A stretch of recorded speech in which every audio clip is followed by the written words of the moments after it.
Well, happy Monday, everybody. Today is January 4th, 2021. My name's Dave, and I want to talk to you about COVID-19 and the flu. My impetus for talking to you about this today is this that showed up on my Facebook news feed this afternoon. The CDC says the flu is almost non-existent this year because of wearing masks and social distancing.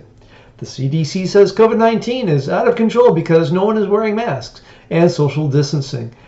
And as I read through all of the comments, not all of the comments, I suspect I've only gone through a small portion of the comments that have been posted worldwide for this meme.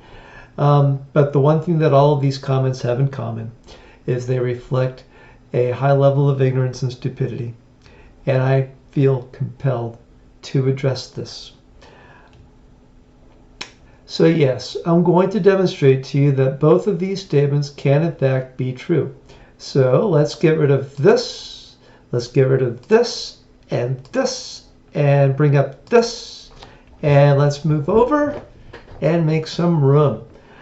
Oh, don't we love numbers? Yes. So my source of information is the CDC. Yes, I know that those of you with out of control confirmation bias poo-poo anything that comes out of the CDC. And let me tell you something, this is pretty personal for me. Hey, let's bring up that little thing that was on the bottom of the screen. Yeah, BS microbiology.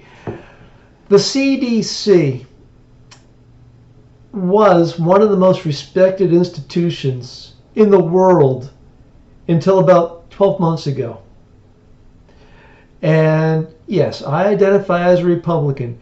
But I absolutely detest the fact that the reputation of the CDC has been tarnished because of political motives.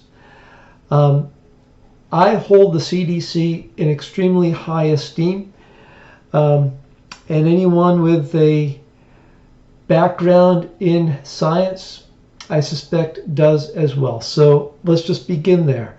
I'm using numbers from the CDC, and I know how some of you feel about that. All right, move along if that's where you are. So, according to the U.S. Census Bureau, the current population of the United States is estimated to be about 331 million people. And so I've got population here, infections per year, hospitalizations, deaths, ratio of deaths to hospitalizations, and this other thing at the very bottom here called the reproductive number. In my middle column, I have numbers for the flu. In my right column, I have numbers for COVID-19. And to the right of that, I've got some remarks that if you read nothing else, that's what you ought to be looking at. And I feel so strongly about it, I'm going to read some of this to you anyway. So here's what the numbers say. For the flu, about 28.6 million cases of the flu per year. Now I took the average dating back to the year 2008, and so some years are higher, some years are lower, but when you do the math on this, you wind up with about 86,000 cases of the flu per 1 million Americans. Now compare that to COVID-19, 20.7 million infections this year, and that's really from February until January 3rd. We still have another 6 weeks to go. This could get up to 400,000 by the time we really get to the end of the 12th month since reporting really began. But let's just go with the numbers that we have. So that's a rate of infection of 62.5 thousand per 1 million people. So on the face of it, it looks like COVID-19 is less infectious than the flu. But you got to keep in mind, the flu numbers, like that first bullet says under the remarks, compared with COVID, the flu numbers are basically laissez-faire. Yeah, there are people who are motivated to go out and get their flu shot, but by and large, we don't take extraordinary precautions to keep from getting the flu like we do with COVID-19. And so what you see there is that laissez-faire with the flu, the numbers aren't a whole lot different than COVID-19 with the intensive management that we've had for the last 9 months. Take it back to March anyway. Now let's look at hospitalizations per year. So 442,000 people on average are hospitalized with the flu. So about 1,300 for every 1 million people. And let's look at the COVID-19 numbers. About 1.1 million people have been hospitalized this year, well, last year with COVID-19. So that's about 3,300 hospitalizations per 1 million people. So what that means is, let's look at that. Something that is less infectious than the flu winds up with almost 3 times the number of people being hospitalized. And now let's look at the deaths per year. 35,900 deaths associated with the flu per year, compared with 352,000 deaths for 2020 for COVID-19. So deaths per million, 108 deaths per million for the flu, 1,063 deaths per million for COVID-19. So on the face of it, it looks like, 10 times more people die from COVID than die from the flu. That would be a fairly simplistic way of interpreting the numbers. Another way of looking at this is ratio of deaths to hospitalizations. So if you get hospitalized with COVID-19, you are 4 times more likely to die than someone who is hospitalized with the flu. All right, so let's take you through some of these other remarks that we didn't address specifically going through those numbers. So the reproductive number, 2 to 3 for COVID-19 versus 1 to 2 for the flu. That means that COVID-19 is at least twice, maybe 3 times more easily transmitted than the flu. And then you look at the lethality. So those two things in combination make COVID-19 something that we need to pay very close attention to and take much more seriously than we take the flu. Now you look at those flu numbers, all right? So the flu numbers arose mostly through laissez-faire procedures and protocols, or the lack thereof.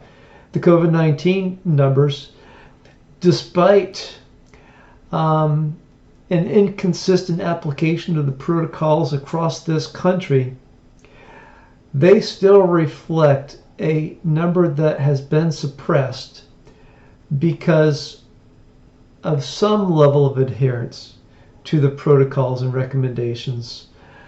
And so it makes total sense that the COVID-19 numbers could be better if Americans were better at implementing public health protocols. And when you look at the fact that the flu numbers represent laissez-faire, anything that you do to take on COVID-19 is going to have a huge effect on bringing down the flu numbers.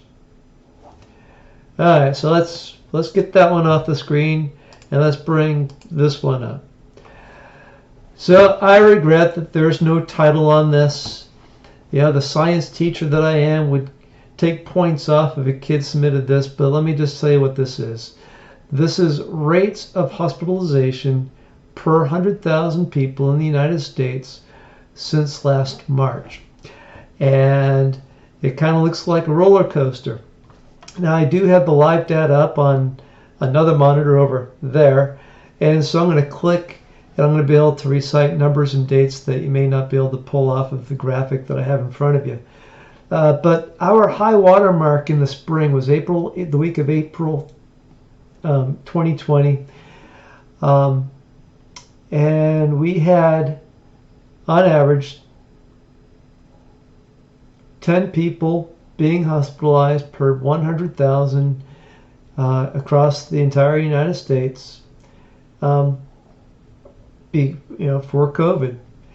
And things went down, they came back up a little bit, and then when we got to the fall, November 7th, we were back to where we were in the spring. And then we quickly escalated in those rates of hospitalization. And we reached a new high water mark the week of Thanksgiving with a rate of 17 people per 100,000 Americans being hospitalized for COVID. And then that's when the latest wave of measures went into effect to bring down the hospitalization rate. And, you know, a lot of people cried murder over this. But look what happened, a precipitous decline. Why? Because, believe it or not, scientists at the CDC who are advising leaders in government actually kind of know what they're talking about. So let's get rid of that, and let's bring up this, and let's move over here and center ourselves and just close this out with just a few more thoughts. Like, COVID-19 is a virus. It doesn't care what side of the aisle you're on. It doesn't care how hyper partisan you are and whether you're a fan of Donald Trump or not. The virus is going to do what the virus is going to do. And, you know, I love Rand Paul, but his little rant about 3 weeks ago about Anthony Fauci keeps, moving the goalposts. Shut up.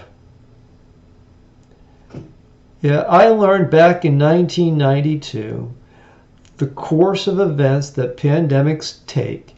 And yeah, 75% is about where you need to be for herd immunity to really kick in and to really become the firewall that prevents community spread from resuming. There's nothing new. All right, scientists have been studying pandemics for a long time. We learned a lot of lessons from the 1918 flu pandemic. And hell, I'm a 7th grade science teacher. I put together an extra credit assignment for my students focused on the 1918 flu pandemic, and I started using that assignment 3 years ago. So I've got 3 years worth of students now that know more about pandemics than our elected leaders do, and any of our barracks lawyers that post their comments to Facebook. So let's bring back what we started with. Both of these statements can be and are true. If you have any doubts about it, just go ahead and rewatch this video, pause at this image, and look over those numbers closely, right? I've been Dave, and I've been talking to you about COVID-19 and the flu.